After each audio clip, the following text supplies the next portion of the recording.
Welcome back to Thirphaseofmoon. My name's Blake Cousins, and we're live via Skype from Los Angeles with L.A. Marzulli from the TV series The Watchers. Thanks for joining us right here at Third Phase, L.A. Hey, great to be here, guys. Okay, well, I want to get to it right now. Subject matter, priority list, Nephilim and the Annunaki. There are these massive skeletons that are being found around the world. Is there a cover-up? Are people having these skeletons in their possession and not sharing it with the world? What's going on here, LA? Well, look, I've been on the trail, which is the title of the book, by the way, On the Trail of the Nephilim. Been doing this for quite some time. Let me just show you one thing here. I'll drag this in, and you guys can take a look at it. I think you'll find it very interesting. Here's an axe head that we found at the Field Museum, all right, in Chicago. And the explanation under that axe head is it's a ceremonial axe head, which is sort of interesting, isn't it? And basically, it says that this axe head is ceremonial to symbolize the great stature of the chief and how he was able to cut the forest down. Well, who made that up? Where did that come from? And what we see that these artifacts have been sanitized and they have been labeled from the white man's perspective. Now, I am in dialogue with several Native Americans. One happens to be a Native American war chief. And it's amazing the disparity between the white man's version of things and what the Native Americans are saying. And of course, let me show you another thing. Here's an axe head, or here's, I gave you the spearhead. I'm sorry. Here's a spearhead. I showed you the axe head already. So here's a spearhead, same type of deal, where it says, oh, the spearhead was ceremonial, and it's about this big. I mean, could you throw it? Yeah, maybe 20 feet or something. Could you actually use it in any sense? I don't think so. And what's interesting is when you put a 8 or 9 footer with this axe head or with the spearhead, suddenly it's not ceremonial, it's utilitarian. And what we're saying, and I have emailed people at the museum, the Field Museum, and simple question: where were these artifacts found? That's all. What burial mound were they found in? What other artifacts that you find with them can't get an answer out of everybody. Well, meanwhile, let me see if I can get you some. So what was the answer from the museum? What did they give you an answer where these were covered? And so no, I basically got zero response. After repeated emails to these people, basically I got, I got the runaround. I got a closed door in my face. And that's what we get a lot of the time. What do you think these are? How old are these skeletons, these remains? Well, the theory that we're working on, and this ties into the biblical Nephilim or the giant, which is really interesting. We know from the biblical account that the children of Israel leave Egypt, okay? And there's all these bizarre events that happen that's around the children of Israel. First of all, they're there for 400 years. So they're welcomed at first, and then they wind up as slaves, and they do all these building projects. And of course, the whole thing with Moses, and what this is it's like it's boots on the ground, supernatural warfare, where like, okay, we're gonna Moses and Aaron in one corner and Pharaoh's magicians in the other corner, and these guys are battling it out. I mean, it's like, golly, where's my video camera for that? I mean, Moses walks in and he throws his staff down. The thing becomes a serpent. The Egyptians go, big deal. They throw their staffs then out. I mean, this is highly occult, dark arts, left-hand path, highly evolved magic. It's real power, and stuff is really happening. It's not make-believe, it's not fiction. Anyway, to cut to the chase, the plagues happen, the Israelites go up, they're wandering around the desert, and they come up to the Levant, or what is known as the Promised Land, all right? They send in a bunch of spies. They send in 12 spies, 1 spy from each tribe. 10 of the guys come back and go, oh, we can't do anything, we're not over there, wah! And they give a bad report. The other 2 go, we can take them. Bottom line is, that generation passes away. 40 years later, they come back to the same place, let's go at it, and they begin the mandate, and this has stumbled many researchers and many biblical scholars. The mandate comes down from the guy upstairs, wipe everybody out. Men, women, children, animals, burn it all. Now that's genocide. That is absolutely abhorrent. That is genocide in any culture, in any time in history. Unless we are dealing with an outside agency which is corrupting the genome and affecting it, and thus the mandate needs to be done because these entities that are in this place are not fully human. The Nephilim are not human. They're not human as we know it. In fact, some scholars believe that they don't have souls.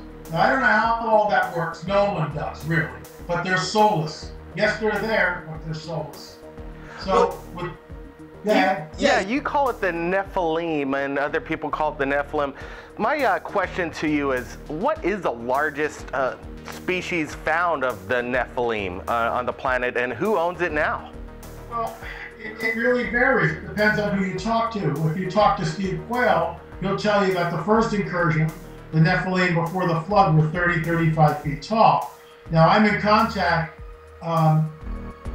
We have a bona fide artifact that's perhaps thousands of years old from a professor at a leading university in another country. I have seen pictures of this. I am desperately trying to contact this man. I've sent him 2 or 3 emails. No reply as of yet. But another professor at the university told me that he's extremely busy and he will get back to me. The bottom line is this.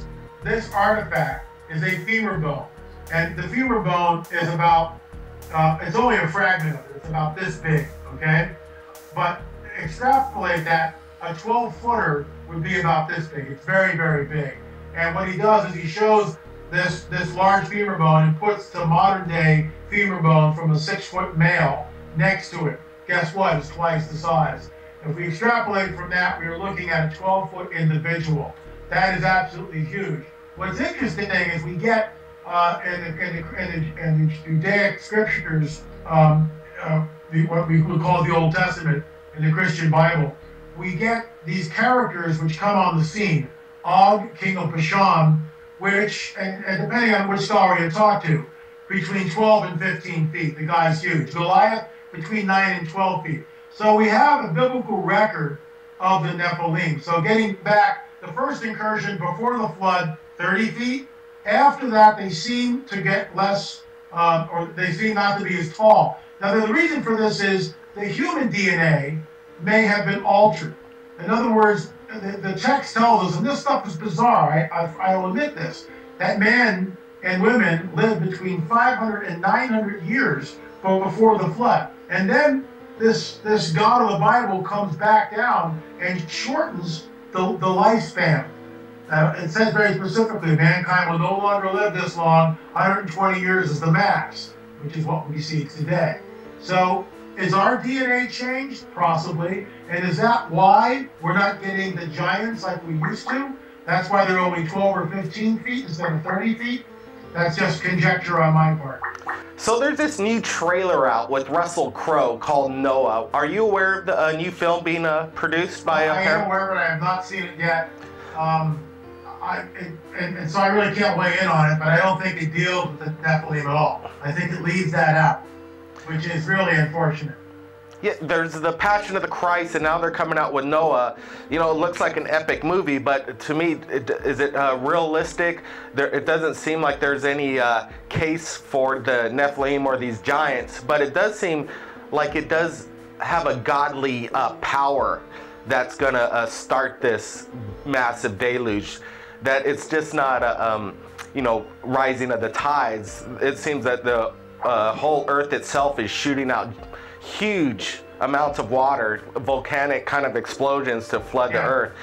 Is this, you know, something that's been put in the biblical sense, or are they pretty much putting it their Hollywood twist? What's your opinion? Well, I think Hollywood is, without seeing the film again, Hollywood's going to do what Hollywood does.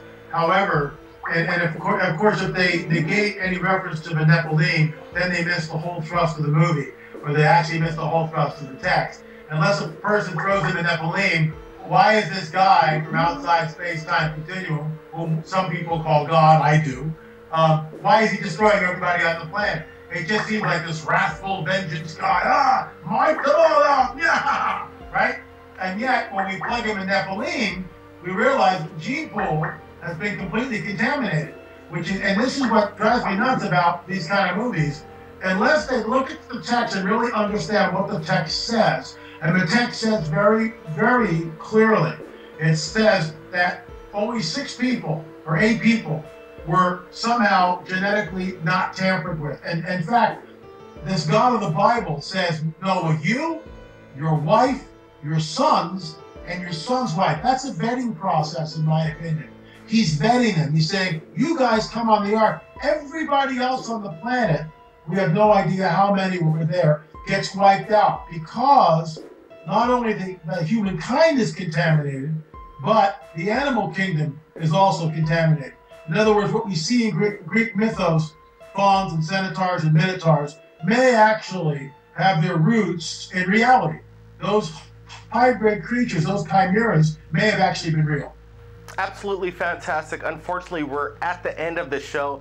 L.A. Marzulli, thanks for joining us here at Third Phase Moon. We really want to have you back so we could go over more specific detail. It's been a wild ride. Thanks for sharing this incredible information. L.A., any last words? A few seconds. Well, all I can tell you is that there's an ancient biblical prophecy 2,000 years ago which states this: as in the days of Noah, so it will be when the Son of Man returns. And in my opinion, the same type of genetic manipulation is happening today, specifically in the alien abduction phenomena. The two, I believe, are linked together. Thank you, LA. And if anybody out there has captured anything amazing in regard to UFOs, you can contact Third Phase of Moon via Skype or Facebook. My name's Blake Cousins, and we'll see you again next time.